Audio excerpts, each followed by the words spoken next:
This is where we look at public moments and unpack what's actually happening beneath the surface.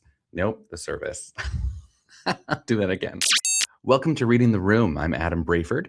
This is where we look at public moments and unpack what's actually happening beneath the surface. And I'm really happy about today's guest. She's joining us from the Manchester area, and her name is Advita Patel. She's the founder of CommsRebel. She's an award-winning author, podcaster, confidence coach, and someone who spends a lot of time helping leaders communicate more clearly, confidently, and inclusively, which makes her a perfect person to sit with for a blind reaction of a big speech like this. Advita, I am so glad you're here. Hello, Adam. Hello. I'm so pleased to be here. Well, thank you. You're kind of the gold standard, so we're really fortunate to have you. Okay, so here's the deal. Today, we're going to do a blind reaction to Mark Carney's speech in Davos at the World Economic Forum. We've seen bits of it, but maybe not watched it all the way through. So we're going to put our comms lens on, and we're just going to press play and react in real time. Yeah, Let's do it. Let's go. Thank you very much, Larry. I'm going to start in French, and then I'll switch back to English. Merci, Larry. Very Canadian. C'est un plaisir et un devoir d'être parmi vous en ce point tournant pour le Canada et pour le monde. The French is okay. Et je parlerai aujourd'hui de la rupture de l'ordre mondial. Yeah, Justin Trudeau had exquisite French, but altogether different expertise. This guy, he's an economist. He knows what he's talking about in this forum for sure. Yeah, it isn't his native language. Like, he's obviously learned it. So I think it's really bold and brave of him to recognize that his own country and the different languages out there and be bold enough to kick off with on French. A world stage. We are on a world stage, a respect for him for doing that. There is a strong tendency for countries to go along to get along, to accommodate, to avoid trouble, to hope that compliance will buy safety. Well, it won't. Compliance will buy safety. Wow, yeah. What a line. Considering what we are witnessing in the world today, what a line. And his entire body language. So I am like absolutely fascinated with how people present themselves, especially world leaders, because their whole role, Adam, as we know, is to influence, is to encourage, is to help people build trust. And his body language is so open, right? He's confident, he's looking ahead. The way he stood, shoulders back, clear, open chest. Incredible lesson in leadership, in my opinion. Václav Havel, later president, wrote an essay called The Power of the Powerless. And in it, he asked a simple question: how did the communist system sustain itself? And his answer began with a greengrocer. Every morning, the shopkeeper places a sign in his window: "Workers of the world unite." He doesn't believe it. No one does. But he places the sign anyway to avoid trouble, to signal compliance, to get along. And because every shopkeeper on every street does the same, the system persists. Not through violence alone, but through the participation of ordinary people in rituals they privately know to be false.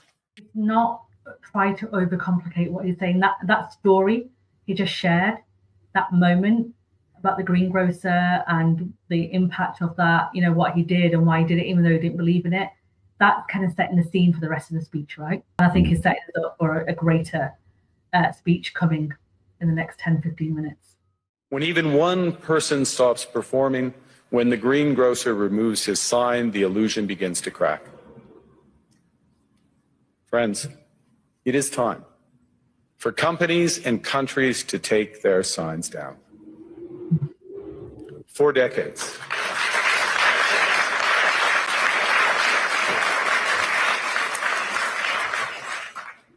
And American hegemony in particular helped provide public goods, open sea lanes, a stable financial system, collective security, and support for frameworks for resolving disputes. So we placed the sign in the window.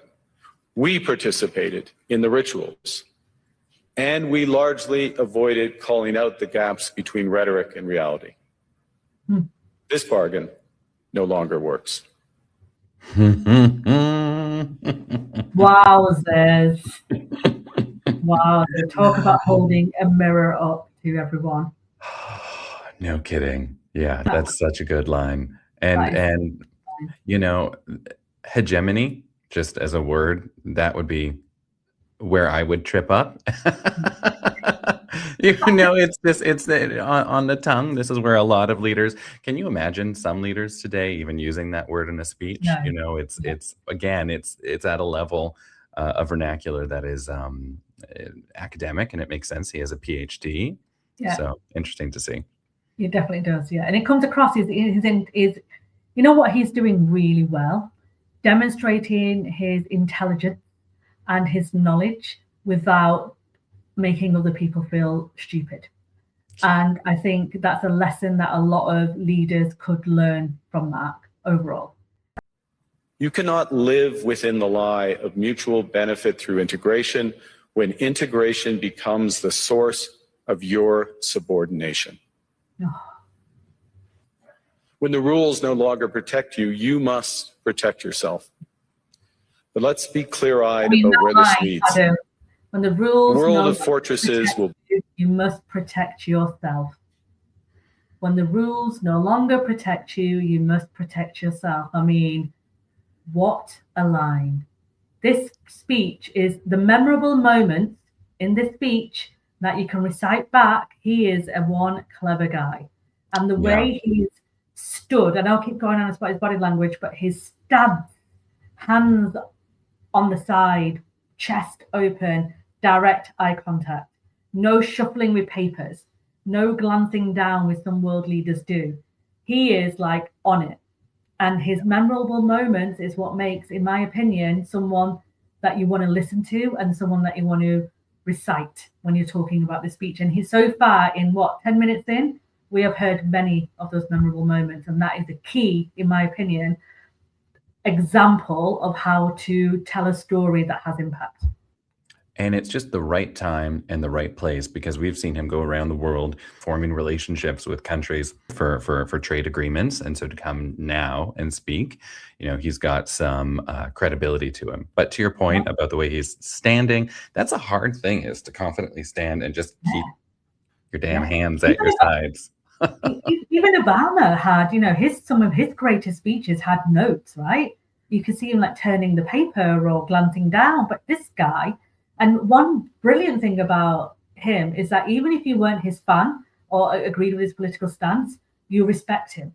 You respect what he's saying. And that is the most important thing, in my opinion, a world leader should have about them. The respect from both sides. It doesn't matter whether you're a fan of his politics or you're not, but the respect he's commanding right now is real.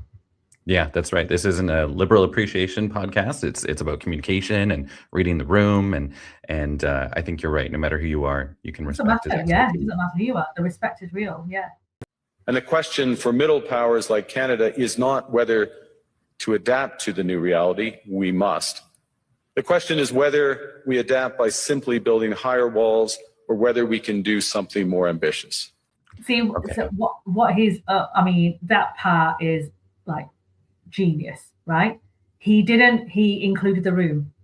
There's a veiled underlying message without him being overly direct or too political in his stance. Building high walls. Everybody knows what that means.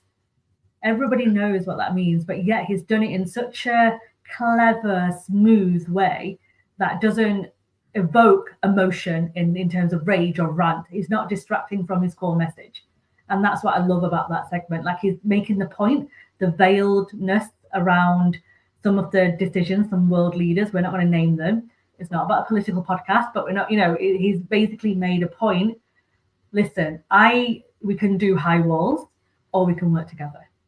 And Canada being the middle power, which I loved as well. He's recognizing that Canada's place in the world. And I love that realism in that as well.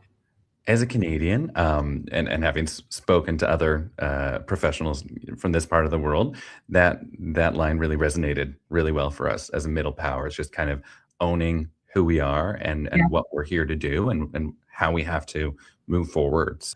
And you know what's kind of clever there is he never needs to say the other leader's name. Nope. And it's at a level where it feels as though if the other leader himself were to watch the speech, it would over his head.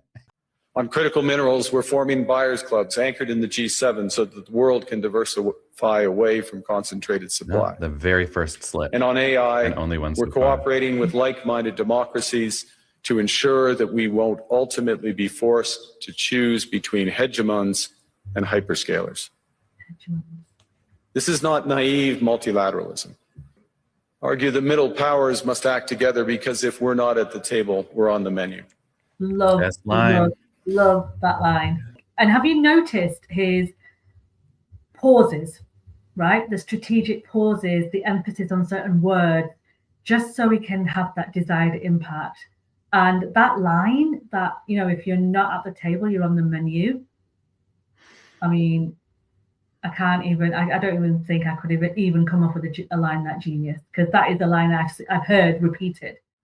That's building a strong domestic economy. It should be every government's immediate priority. And diversification internationally is not just economic prudence, it's a material foundation for honest foreign policy. Because countries earn the right to principled stands by the rallying cry to middle power leaders. The rallying cry. And he's gone back to that sign in the window story that he told at the start. So this is getting the middle leaders going, we're not, yeah, you're right. We're not going to get told by hard power countries to tell us what to do. We're not going to be frightened in challenging.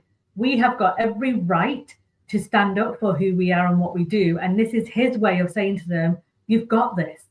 You've got this. You can do this.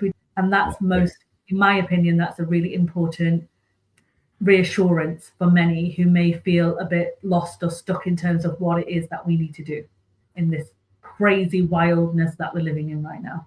Yeah, it's very reassuring, and it's it reinforces that that view of him as he's Canada's dad. You know, he's a dad-like figure. He's very paternal, and it's kind of working for the rest of the world here.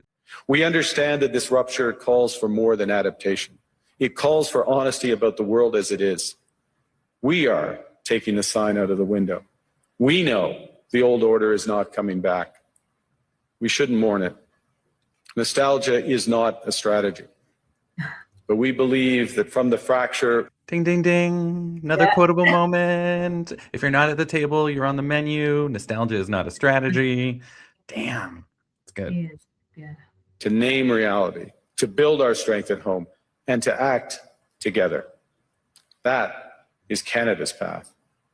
We choose it openly and confidently, and it is a path wide open to any country willing to take it with us. Thank you very much.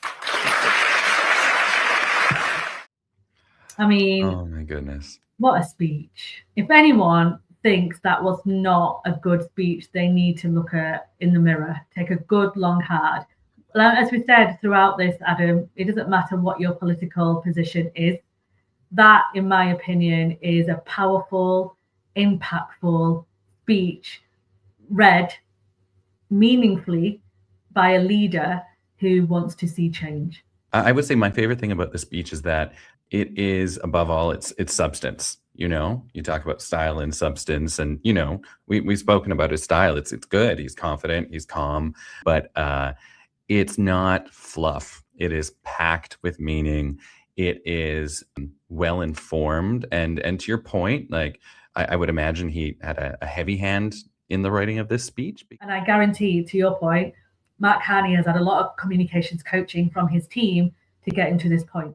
For any comms professionals or leaders watching, to demonstrate what authentic, genuine communications can look like and deliver at the impact it needs to be. Thank you, Advita. That's Reading the Room. We hope you've enjoyed this first debut episode featuring a guest from Manchester and me from Vancouver, Canada, and hopefully many more to come.